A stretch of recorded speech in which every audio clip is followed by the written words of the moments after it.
Hello and welcome to today's episode of On the Mark Financial Literacy with Mark Zinman. As always, we have Alicia with us as well as our host, Mark. And we're very excited that we have a guest host joining us today, Mike Bell. Mike is the author of Seller Mistakes. This is his book that he has published. We will have a link so that you can get this book for yourself toward the end of this episode. Seller Mistakes, What You Were Never Told About Selling Your Home and Why It Should Matter to You. So today's topic is obviously going to be about residential real estate, and we're so excited, Mike, to have you with us. Welcome. Thank you. Appreciate it. Could you tell our viewers and listeners a little bit about your professional career? I know that you have decades of experience and hundreds of closings in real estate. We'd love to learn a little bit about what motivated you to write this book. Thank you very much for having me. So, yes, my name is Mike Bell. I'm one of the brokers at Sotheby's International Realty in Pasadena, California. I've been selling real estate for about 27 years. I started as an investor, flipping properties, and I didn't really care to have sawdust on me all day long. So I moved into the brokerage world. I had my own brokerage, didn't care for that. I didn't care for managing people. And here I am. I've been selling real estate for people for the last 20 years. And I just been selling a lot of homes. I mostly represent sellers. And what motivated me for this book, the book was actually, it was a surprise. I didn't have an intention of writing this book.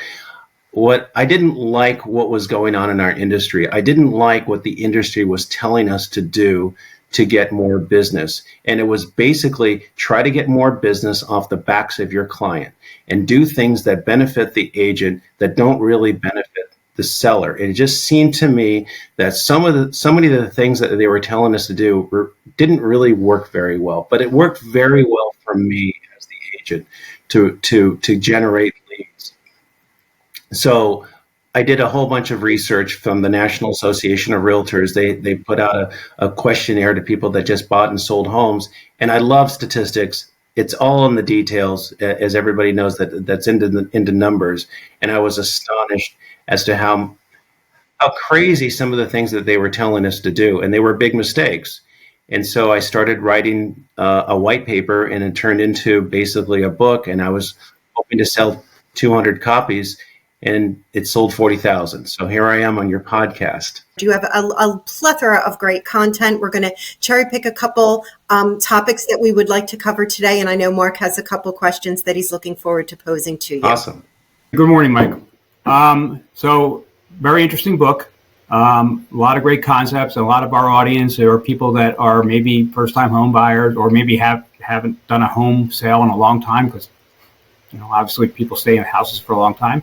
So the first thing I thought was really interesting is I know a lot of people when they're looking to sell their house, they tend to try and observe what signs they see in their neighborhood, and that seems to be who they tend to go to for a real estate agent. But you're recommending that you interview at least 3. Can you explain why? The real estate sign is a fantastic way for a realtor to generate leads.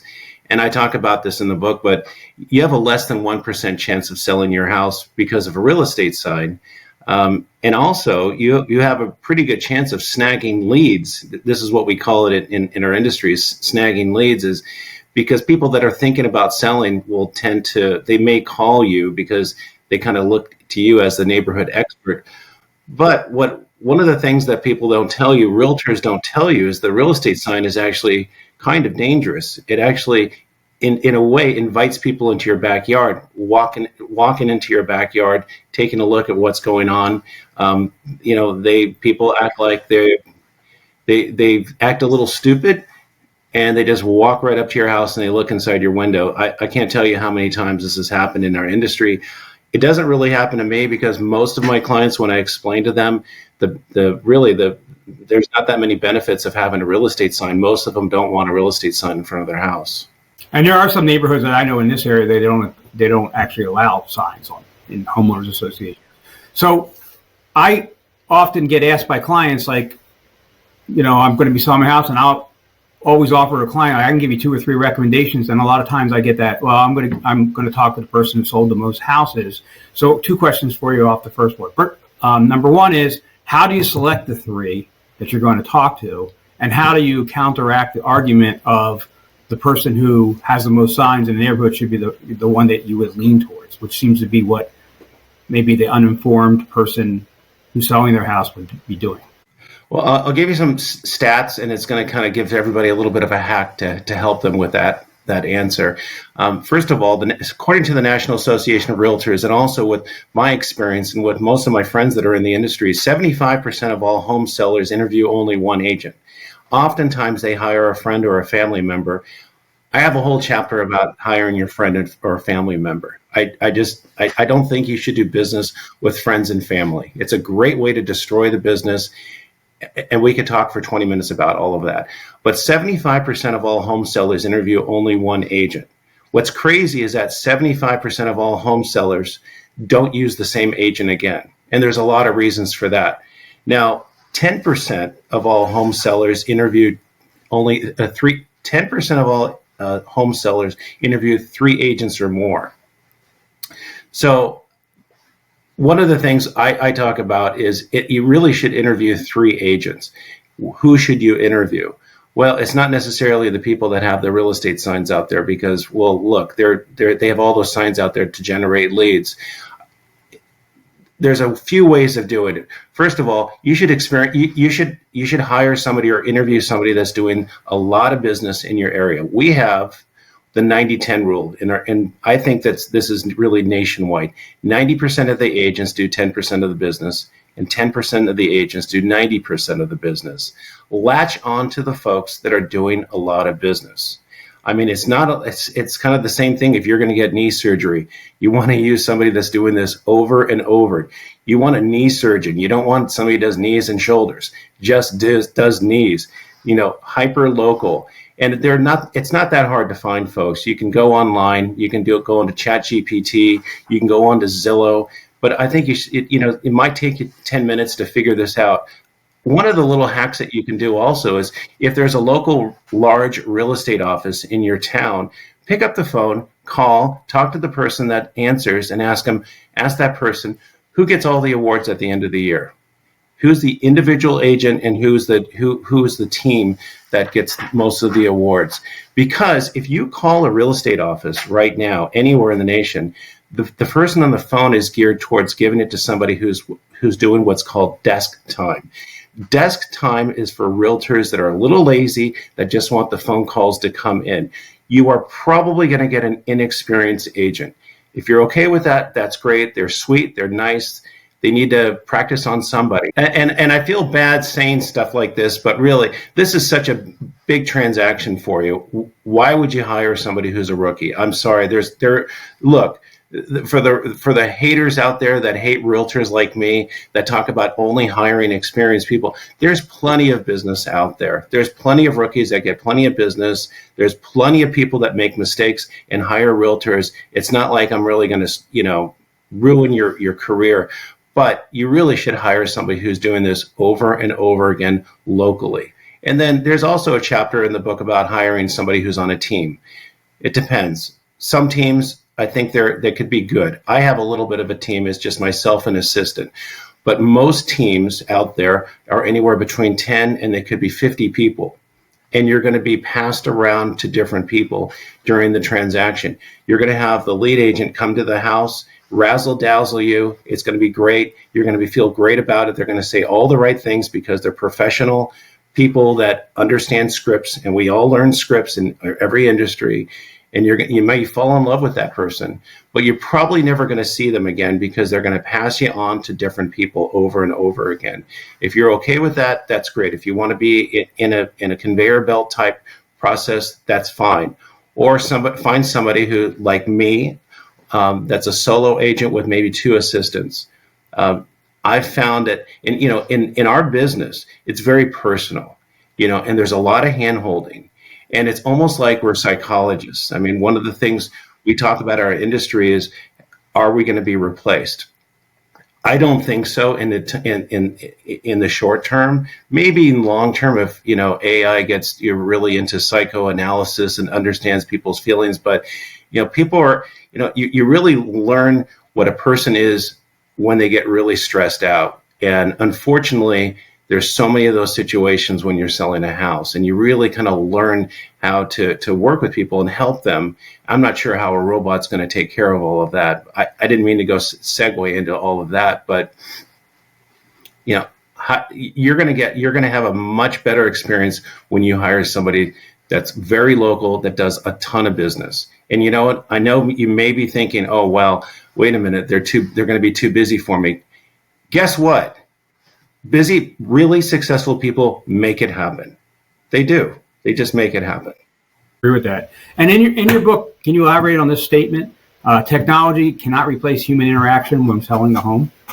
Well, and in our industry, there are so many different models that have come out to sell real estate on the listing side and the buyer side, and they're discount models. And look, if they were really successful, they would have changed the industry. They're not changing the industry, not that much.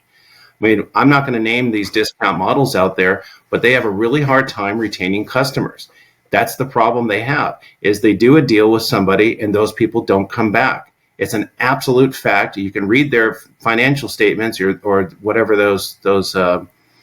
they're public companies, but they have a retention problem. A really good real estate agent doesn't have a retention problem. Okay, that's why they're successful. But these models, these discount models do. And a lot of it is just because people think that you can replace, technology can replace a lot of stuff and you can get a discount. It doesn't work that much. Understood. So there's something called a dual agent. How does that impact the buyer or seller? So the word agency in our business and in your business too has to do with the relationship you have with your client. And it's usually defined as to your fiduciary duties of trust, of integrity, of confidentiality. In California, you're allowed to have dual agency where the same agent or the same brokerage can represent both sides. Now, it's illegal in 5 states and it's restricted in many more, but like, for example, in California, it's not. I think it's the scourge of our industry, frankly, and I don't understand how somebody can represent both sides fairly. Look, when I'm representing a seller, when I'm representing a seller, I want to make the most amount of money for them. And when I'm representing a buyer, I want to get the best deal possible. Look, attorneys can't represent both sides, but real estate agents can. So maybe you're wondering, how do I avoid all of that? It's actually quite easy. If you're going to interview an agent to sell your house, they should be able to tell you within the first few minutes what makes them different. And they should tell you right up front that they won't represent a buyer on your transaction.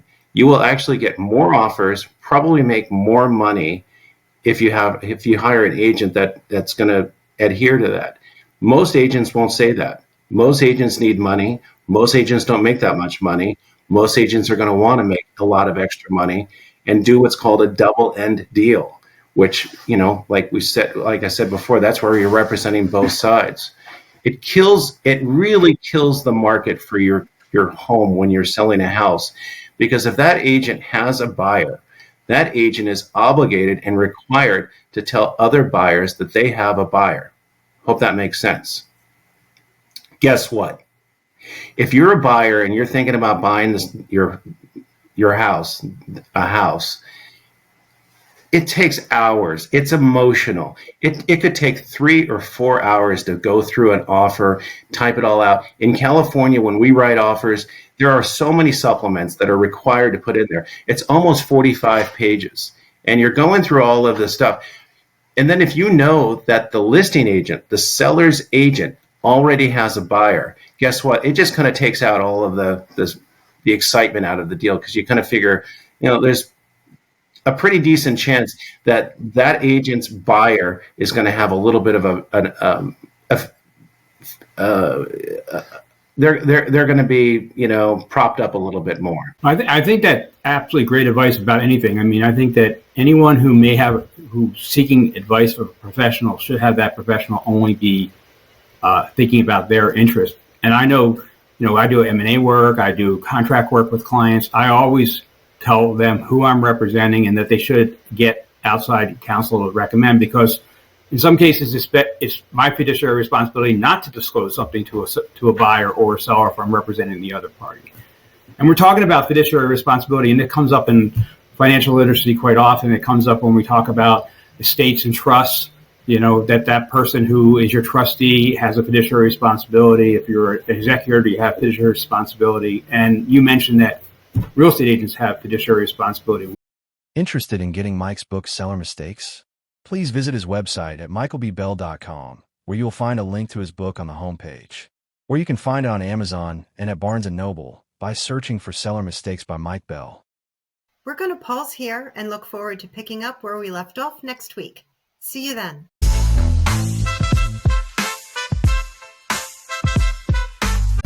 All content provided on this podcast is for informational purposes only. No representations are made as to the accuracy or completeness of information that is presented. On the Mark, its owners, collaborators, and guests will not be liable for any errors or omissions, nor for any losses, injuries, or damages from the use of this information.